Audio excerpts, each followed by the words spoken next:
ஐயா இறையன்பு ஓனாய் கத்தி என்று ஒரு கதை. ஓனாய் கத்தின்னு ஒன்று எழுதியிருக்காரு. போர் தொழில் பலகள் இருக்கு பாரு, வைய தலைமைகள் படிச்சு பாரு. அதுல ஓனாய் கத்தினா காட்டுக்குள்ள இருந்து ஓனாய் வரும், வந்து ஊர்ல இருக்க சேவல் இந்த கோழி ஆடு எல்லாத்தையும் தின்னுபுரும். இதை தடுக்கிறதுக்கு வழி இல்லாம ஒரு கத்தி, கூர்மையான கத்தி, அதை அப்படி ஒரு குச்சியில கட்டி இப்படி வச்சு தரையில ஊண்டி இப்படி வச்சு கொஞ்சம் கோழி சேவல், கோழி ரத்தம், ஆட்டு ரத்தம், அந்த கோழி ரத்தம் இருக்குல்ல, அதை அப்படியே தடவி அந்த கத்தியில் நல்ல கூர்மையான கத்தி அதில் வச்சு விட்டுறது. அந்த ஓனாய் வந்து அப்படியே பார்த்துட்டு அந்த ரத்த வாடை அப்படி இதாக இருந்தோடனே அப்படியே கத்தியை நக்கிறது. அவர் நக்குனோடனே இவர் நாக்கு கிழிஞ்ச ரத்தம் கொட்டும், அதையும் சேர்த்து நக்குவார். அப்படியே ஓனாய் கத்தி கதை இதுதான். இவர் ரொம்ப சுவையா இருக்கு சுவையா இருக்கு சுவையா இருக்குன்னு சாப்பிட்றது எதை? இவர் ரத்தத்தை தான். இவர் ரத்தத்தை இவரே சாப்பிட்டு சாப்பிட்டு கடைசியா மயங்கி சொத்துன்னு விழுந்து செத்து போவார். அந்த கதை தான். நீ 500 கொடுக்குறான், 1000 கொடுக்குறான், நல்லா இருக்கு நல்லா இருக்குன்னு நீ இந்த ஓனாய் கத்தி இருக்குல்ல, இந்த கதையா ஓ ரத்தத்தை சாப்பிட்டு சாப்பிட்டு கடைசியா செத்து போவேன். இதுதான் கதை. ஒரு வியாபாரி சாகிற வரைக்கும் ஒன்னும் உட்கார்ந்தே சாப்பிடலாம், 400 ரூபா கொடுங்க உட்கார்ந்தே சாப்பிடலாம். 400 ரூபாய்க்கு வாழ்நாள் முழுக்க உட்கார்ந்து சாப்பிடலாமா? இது ரொம்ப வசதியா இருக்க, போய் உட்கார்ந்து சாப்பிடலாமா? 400 தானா? 2000 3000 இல்லை, 400, வெறும் 400 ரூபா தான் வா அப்படின்னு கூட்டி போனா பெரிய கூட்டம் வரிசையில் நிக்குது. உள்ள போய் கதவை திறந்து காட்டுறான், ஒரு நாற்காலி இருக்குது. என்னங்க உட்கார்ந்து சாப்பிடலாம், நீங்க காலம்புறா உட்கார்ந்து சாப்பிடலாம், நீங்க ஒரே ஒரு நாற்காலி, இதுதான் 400 ரூபா கொடுங்க, வீட்டில் எடுத்து கொண்டு போட்டு கடைசி வரை காலம்புறா உட்கார்ந்து சாப்பிடுங்க. இது மாதிரிதான் இவங்க பேசுறதெல்லாம் இப்படித்தான். 1000 ரூபா கொடுத்தோம்ல, வாங்கினீங்களா? அதை மிச்சம் பண்ணீங்களா? 1000 ரூபாயில் நாங்கள் மிச்சம் பண்ணி 1000 கோடி வச்சிருக்கோம், உங்களுக்கு அதில் ஏதாவது வேணுமா? நீங்க கேட்கணும், ஐயா உங்களுக்கு எதுவும் செலவுக்கு வேணுமா? சேமிச்சு வச்சிருக்கோம் ஐயா. என்னைக்கு இந்த இனம் கோவப்பட போகுது? என்னைக்கு திருந்த போகுது? இத்தனை லட்சம் பேர் செத்த அவன் இனத்தை கொன்னவன் காங்கிரஸ், மறுபடியும் உன்கிட்ட ஓட்டு கேட்டு வர்றேன். உனக்கு தன்மானம், ஒரு ரோசம், ஒரு சொட்டு தண்ணி கிடையாதுன்னு சொல்றான் அந்த கர்நாடகாவில் இருக்க காங்கிரஸ்காரன். அவனோட கூட்டு வச்சு 10 சீட்டை கொடுத்து ஓட்டு கட்டு வரைய ஸ்டாலின், உனக்கு நாங்க எதுக்கு ஓட்டு போடணும்னு கேட்காத. நீ உண்மையிலேயே மான தமிழச்சி மாறல. நீ பால் குடிச்சியா? நீ குடிச்சு வளர்ந்தியா இல்ல புட்டி பால் குடிச்சியா? என்ன பண்ண நீ? உனக்கு தன்மானம், சூடு சூரன் அதெல்லாம் இல்லையா? அதெல்லாம் இல்லையா? கால கொடுமை. நீ எழுந்து நில்லு, நிமிந்து நில்லு, எதிர்த்து கேள்வி கேட்க பழகு. அவன் தண்ணி தர முடியாதுங்கிறான், ஒரு சொட்டு தண்ணி இல்ல, ஒரு ஓட்டு உனக்கு இல்ல, இந்த முடிவை எடு, எல்லாம் சரியாயிரும். பாரதிய ஜனதா கேளு, காவிரியில தண்ணி தர முடியாதுங்கிறது காங்கிரஸ். உன்னுடைய கருத்து என்ன, உன்னுடைய நிலைப்பாடு என்ன கேளு, ஒண்ணு இல்ல, போடாத ஓட்டு. நீ என்ன முடிவெடுக்கணும்னா, தமிழர் நிலத்தில் தமிழ் இனத்தின் உரிமை, உயிர், உடைமை, அவன் நிலம், வளம், இதுக்கு பாதுகாப்பு இல்லாத எவன் வந்தாலும் அவனுக்கு ஓட்டு போட மாட்டான் என்கிற நிலையை நீ உருவாக்கினா சிந்திப்பான். இப்ப கச்சத்தீவை பத்தி மோடி பேச வேண்டிய தேவையே வருது. நான் தான், பிகாஸ் மை செல்ஃப். ஏன் நான் தான் காரணம்? ஏன் திரும்ப திரும்ப அதையே பேசுறான்? கச்சத்தீவை திருப்பி எடு, இல்லை என்றால் என்னை பிரித்து விடு என்று சட்டசபையில் தீர்மானம் நிறைவேற்றுவேன். பயப்படுறேன். அடுத்து என்ன சொல்லுவ? பிரிவினைவாதி, தீவிரவாதி அப்படிலாம் பேசுவ. இப்ப மாறுபாடு என்ன போடுவேன் பார்த்துக்க.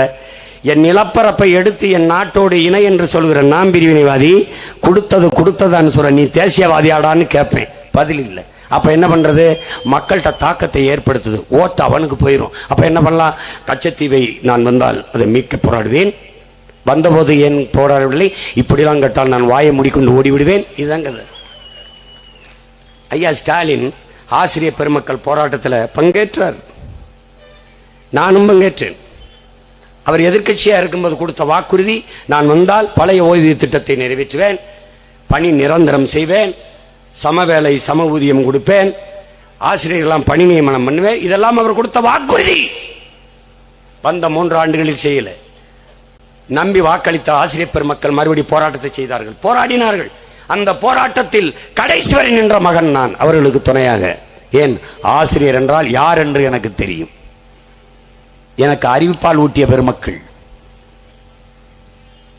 அவர்கள், அதனால் அவர்களோடு நின்றேன். கர்ப்பிணி பெண்கள், இளங்குழந்தைகளோட வந்த பெண்கள் எல்லாரையும் ஒரு அறைக்குள்ள பூட்டி வச்சுட்டு சாவி எடுத்துட்டு போயிட்ட அரசு இந்த அரசு.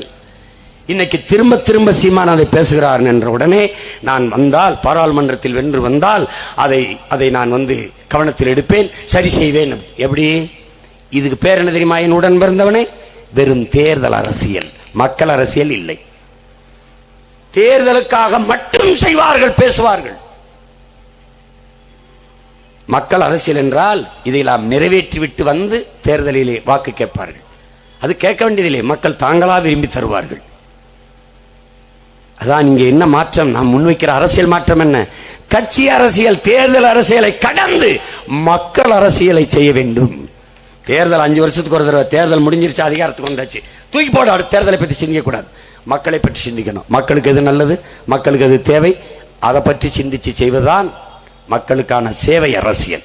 இங்கே சேவை அரசியலோ செய்தி அரசியலோ இல்லை, வெறும் செயல் அரசியலோ இல்லை, வெறும் செய்தி அரசியல் தான் இருக்கு. செப்டம்பர் 16 குடும்ப தலைவிக்கு 1000 ரூபாய். இதுக்கு விளம்பரம் எப்ப தெரியுமா? 6 மாசத்துக்கு முன்பு இருந்து ஆரம்பிச்சிட்டாரு. செப்டம்பர் 16 குடும்ப தலைவிக்கு நாங்கள் 1000 ரூபாய் கொடுக்க போகிறோம்.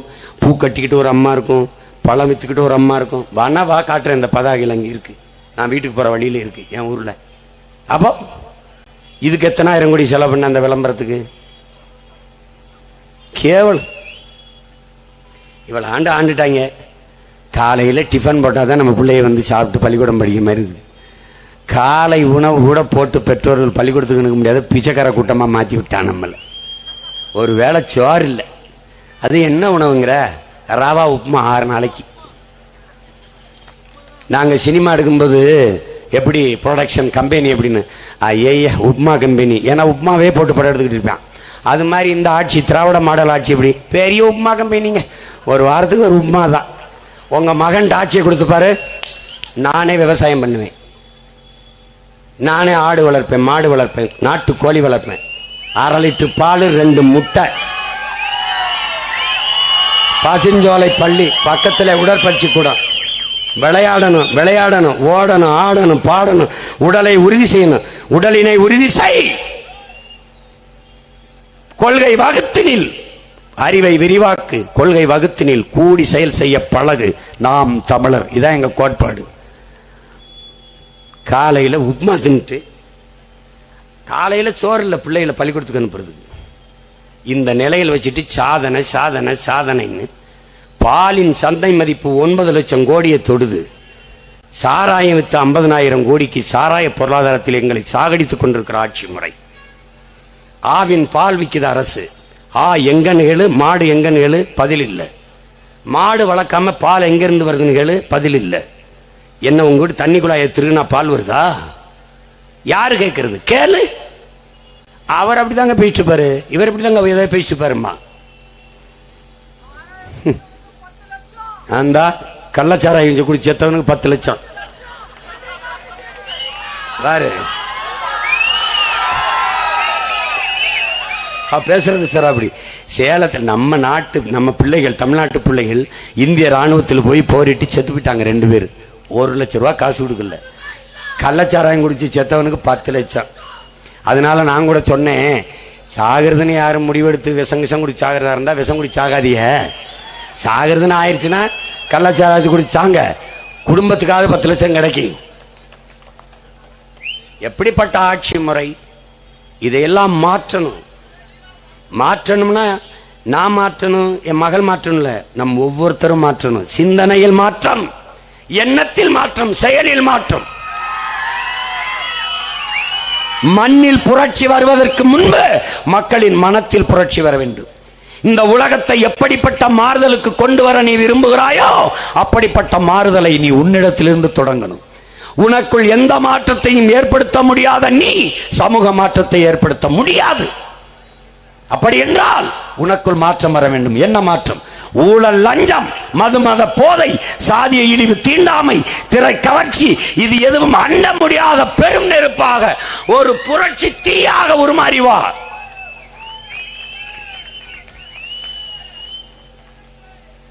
ஏப்ரல் 19 உனக்கு ஓட்டு இருக்கா போடு, இல்லையா போடு. ஓட்டு இருக்கிறவன போட விடு. கெஞ்சு, கதறு, புரியவை, திரும்ப திரும்ப அண்ணன் பேச்ச போட்டு காட்டு. 13 வருஷமா அண்ணன் கத்துனது கதறந்த போடு. நாடு இருக்க நிலைமை காட்டு. மண்ணை அள்ளிக்கொண்டு தின்ன ஆறு நாசமா கிடக்கிறத காட்டு. மலையை வெட்டி நம் பூமி தாயின் மலை மார்பை அறுத்து விற்கிற இந்த கொடுஞ்செயலை காட்டு. மழை இல்லை என்றால் நிலம் பாலைவனமாகிவிடுங்கிற இயற்கை உண்மையை எடுத்து சொல். எல்லாவற்றையும் சொல்லிக்கொண்டே இரு. மாறும் மாறும். மாறாது என்ற சொல்லை தவிர மாறிவிடும். மாறும். மாற்றம் என்பது மானுட தத்துவம். மாறுவோம், மாற்றுவோம். என் அன்பு தம்பி தங்கைகளே, வரலாறு நமக்கு வாய்ப்பு தந்திருக்கிறது. இந்த தேர்தல் இது வெறும் தேர்தல் அல்ல, மாறுதலுக்கான தேர்தல், மாற்றத்திற்கான தேர்தல். அந்த தேர்தலில் மைக்கு சின்னத்திலே, ஒளிவாங்கி சின்னத்திலே, எண்ணத்தில் இனத்தின் வழிதாங்கி நிற்கிற உங்கள் பிள்ளைகள் எங்கள் சின்னத்தில் ஒளிவாங்கியை ஏந்தி வருகிறோம். அன்பு மக்கள், மதிப்புமிக்க வாக்கை, வலிமை மிக்க வாக்கை எளிய மக்கள் எங்களுக்கு செலுத்துங்கள். என் அன்பு மகள் வித்யாராணி வீரப்பன் அவர்களுக்கு மைக்கு சின்னத்திலே வாக்கு செலுத்தி வெற்றி பெற செய்யுங்கள். என் உடன் பிறந்தார்களே, என் மகளின் வெற்றி இந்த மண்ணின் வெற்றி, இந்த மக்களின் வெற்றி, தமிழ் பேரினத்தில் வெற்றி. ஓட்டு போட போற பொண்ணு ஒதுங்கி நிக்காத, கண்ட கண்ட சின்னங்கண்டு கலங்கி நிக்காத, உழைக்கு மக்கள் சின்னம் இந்த ஒளி வாங்கி சின்னம். உழைக்கு மக்கள் சின்னம் இந்த ஒளி வாங்கி சின்னம்.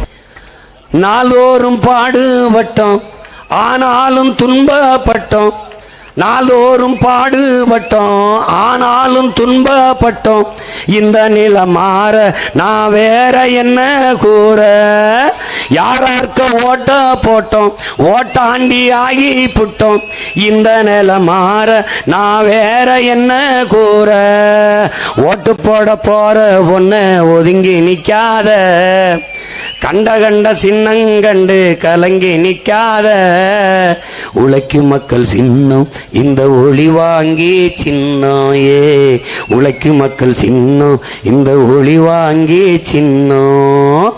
உண்மைக்கு, நேர்மைக்கு, தூய்மைக்கு, எளிமைக்கு, நாட்டு மக்களின் நன்மைக்கு, எல்லாவற்றையும் மாற்ற துடிக்கும் தலைமைக்கு ஒரே சின்னம் மைக். இந்த ஒளிவாங்கி சின்னத்திலே வாக்கு செலுத்தி என் அன்பு மகள் வீர திருமகள் வித்யா ராணி வீரப்பன் அவர்களை வெற்றி பெற செய்யுங்கள். இந்திய ஒன்றிய நாடாளுமன்றத்திற்குள் என் அன்பு மகளை உறக்க முழங்க வாய்ப்பு கொடுங்கள். என் அன்பிற்குரிய பெற்றோர்களே, என் அருமை தம்பி தங்கைகளே, கண்ணையராத உழைத்து நம் கண்மணியை வெல்லச் செய்யுங்கள். இது வரலாற்றில் மிகப்பெரிய மாற்றத்தை ஏற்படுத்தும் என்பதை புரிந்து களத்திலே நில்லுங்கள். உங்களை அன்போடு நான் வேண்டுகிறேன். புரட்சி எப்போதும் வெல்லும். நம்முடைய வெற்றி அதை சொல்லும். நம் இலக்கு ஒன்றுதான், நம் இனத்தின் விடுதலை. இனம் ஒன்றாவோம், இலக்கை வென்றாவோம். தமிழ் தாய் வாழ்க, தலைவர் பிரபாகரன் வாழ்க, வீரப்பனார் மாவீரன் வீரப்பனார் வாழ்க, என் அன்பு மகள் வித்யாராணி வீரப்பன் வெல்க. நாம் தமிழர்.